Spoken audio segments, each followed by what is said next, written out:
Today's show is sponsored by ExpressVPN. One-click protection for all your devices. Securing yourself could not be easier. Visit expressvpn.com/roundup. Welcome to Inside Gaming. I'm Brian. It's Weekend Roundup time. So guys, after almost 3 decades together, EA and FIFA, the couple that literally no one likes, they might be about to break up. It's like when your friend is about to break up with that person and everyone hates them and everyone's like, oh yes, please happen. But yeah, in this case, it's basically 2 rich senior citizens having a lover's quarrel about what else? Money. It's like Mr. Burns versus the Monopoly guy. Who do we root for? The answer is nobody. So here's what's going on. EA and FIFA have had a long-standing licensing agreement where FIFA licenses its name to EA, and it's incredibly valuable. It's worth to FIFA about $150 million per year, but all that could be ending soon because the current 10-year agreement between EA and FIFA is scheduled to end next year after the World Cup in Qatar. And EA and FIFA, they've been in talks for at least 2 years about renewing this agreement, but it's apparently not going well because FIFA wants, of course, more money. The New York Times reported that FIFA wants to double what it's getting from EA to more than $1 billion for each 4-year World Cup cycle. Now that's one part. The money, probably the biggest part. But another really big part is they can't agree on what exactly exclusive rights are. FIFA apparently wants those exclusive name rights to just be used in a soccer game, FIFA, that's made by EA. But the Times reported that EA Sports wants to, quote, explore other ventures within its FIFA video game ecosystem, including highlights of actual games, arena video game tournaments, and digital products like NFTs. So EA wants to very, very drastically expand what it can use the FIFA name for. And FIFA's like, not so fast. We want to give our name out to everybody. We want to be very promiscuous with our naming rights. And EA's like, no. We made a commitment. You got to stick with us. They are expected to make a decision by the end of the year, but it sounds like EA is already making plans to move on without FIFA if it comes to that. In a letter released earlier this month by Cam Weber, the executive vice president and general manager of EA Sports, he floated the idea of dropping the FIFA name from soccer games, saying, as we look ahead, we're also exploring the idea of renaming our global EA Sports football games. Oh yeah, that's right. Y'all call it football. I always forget. And recently, EA registered 2 trademarks, one in the EU, the other in Britain, for the phrase EA Sports FC. So EA's hedging their bets a little bit in case this doesn't work out. They already got the apartment on the other side of town. EA said that it will be renewing its contract with the Global Players Union, FIF Pro. So that deal with the Players Union means that EA can continue using thousands of player names and likenesses alongside various leagues in order to help it deliver the greatest, most authentic football video game experience. These are EA's words. But then FIFA fired back with a shot of its own at EA. They issued a statement saying they believe football games and esports needs to be a space that is occupied by more than one party controlling all rights. They added, technology and mobile companies are now actively competing to be associated with FIFA, its platforms, and global tournaments. Consequently, FIFA is engaging with various industry players, including developers, investors, and analysts, to build out a long-term view of the gaming, esports, and interactive entertainment sector. So there you go. 2 big giants fighting over money is kind of another Apple epic situation. But EA and FIFA have been in bed together a long time. Like I said, almost 30 years. Maybe they're tired of each other. We will see what happens, but that could obviously have huge implications. Obviously, FIFA is the 800-pound gorilla of soccer games. Who knows? It might be a new future. I don't know if it's a good thing or a bad thing. Let me know what you guys think. We're going to get to the rest of the stories in just a second, but first, guys, let's talk more about our old pals at ExpressVPN. Guys, going online without a VPN, it's like carrying an expensive smartphone without a protective case. You're probably fine most of the time, but one slip and everything gets cracked open. Your kid might pull it out of your pocket and then drop it on the floor. That has 100% happened to me before. Anytime you connect to an unencrypted network like a cafe or a hotel, airport Wi-Fi, any hacker on that network can gain access to and steal your personal data. But it doesn't have to be like that. Don't get owned by a 12-year-old. Get ExpressVPN. It routes you. You know what it does. It routes you through a secure encrypted tunnel that disguises your IP address.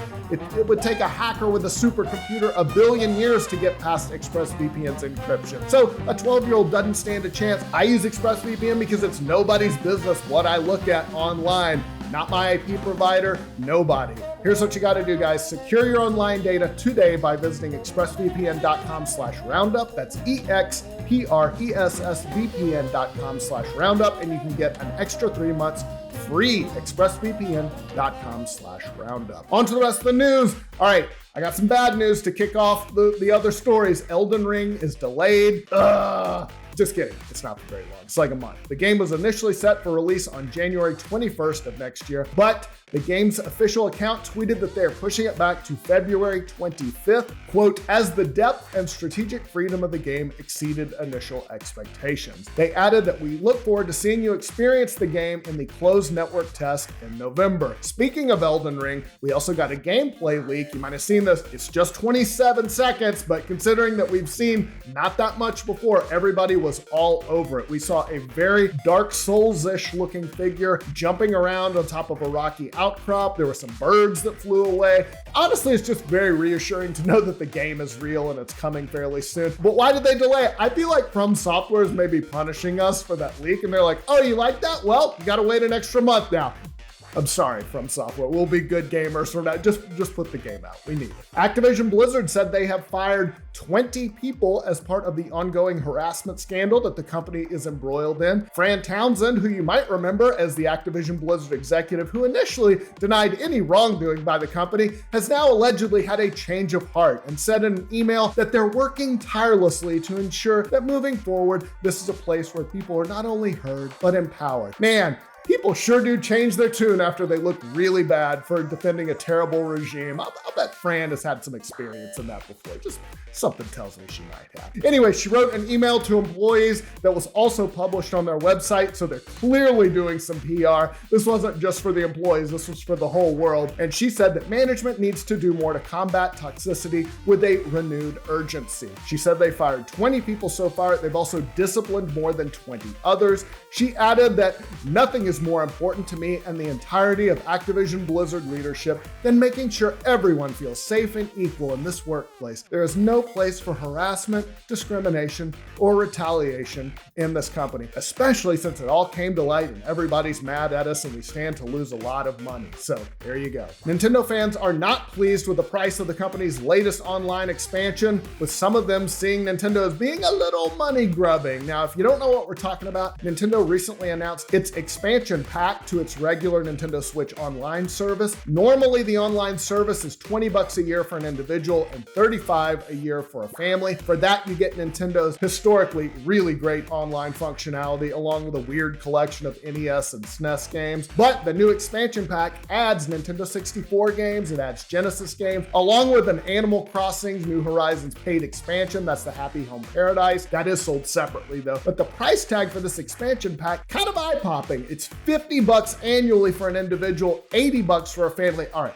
It's $49.99 and $79.99. Don't bring this up in the comments. I get it's 1 penny less, but that price drop has many people annoyed. The overview trailer of the expansion has been bombarded with dislikes on Nintendo's YouTube channel, with the top comment being, I thought this would be maybe $10 extra, but $49.99?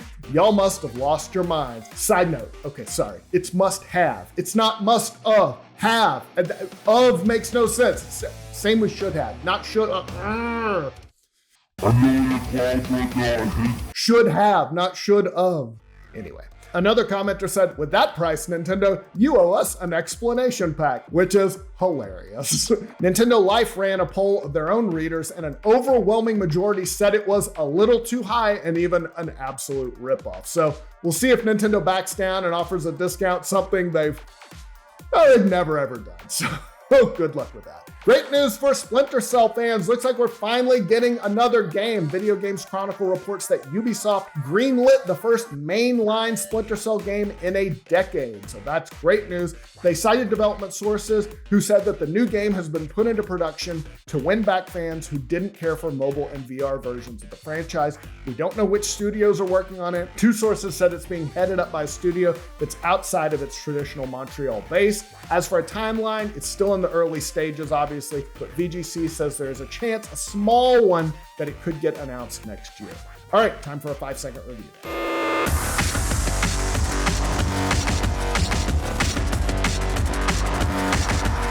This game just taught me that I would be a terrible revolutionary. I'd be like, yeah, down with the government. Oh my God, they're shooting. Oh, ow. Okay, I don't want to be a revolutionary anymore. That stings. Bullets hurt.